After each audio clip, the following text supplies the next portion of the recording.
தினம்தோறும் விளக்கேற்ற நல்ல எண்ணெய் இதயம் நல்லெண்ணெய். இந்திய ரயில்வேயின் பாதுகாப்பு தரம் கடந்த 20 ஆண்டுகளில் கணிசமாக உயர்ந்து உள்ளதாக மத்திய ரயில்வே அமைச்சர் அஸ்வினி வைஷ்ணவ் தெரிவித்துள்ளார். 2004-2014 காலகட்டத்தில் சராசரியாக 171 ரயில் விபத்துகள் பதிவாகியிருந்த நிலையில் 2024-25 அது 31 குறைந்துள்ளது. இது பாதுகாப்பு நடவடிக்கைகள், தொழில்நுட்ப மேம்பாடுகள் மற்றும் தொடர்ந்து மேற்கொள்ளப்பட்ட கண்காணிப்பின் முக்கிய விளைவு என குறிப்பிட்டுள்ளார்.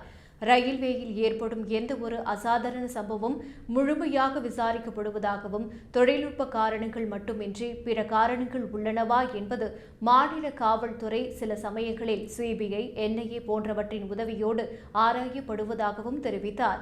குற்றச் செயல்கள், ரயில்வே உள்கட்டமைப்பு பாதுகாப்பு உள்ளிட்ட விசாரணை பொறுப்புகள் அரசியல் சட்டப்படி மாநில அரசுகளின் கீழ் இருப்பதாகவும் நினைவூட்டினார்.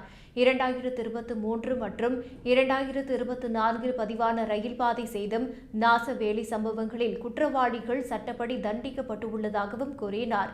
ரயில் பாதைகளின் அருகே ரயில்வே பணியாளர்கள், ஆர்பிஎஃப், ஜிஆர்பி மற்றும் சிவில் போலீசார் இணைந்து ரோந்து பணிகளை அதிகரித்துவதையும் விளக்கினார். மேலும் அதிக ஆபத்துள்ள பகுதிகளில் சிறப்பு குழுக்கள் செயல்பட்டு உளவுத்துறை தகவல் பகிர்வு மூலம் அச்சுறுத்தல்களை தடுக்கும் நடவடிக்கைகள் மேற்கொள்ளப்படுகின்றன.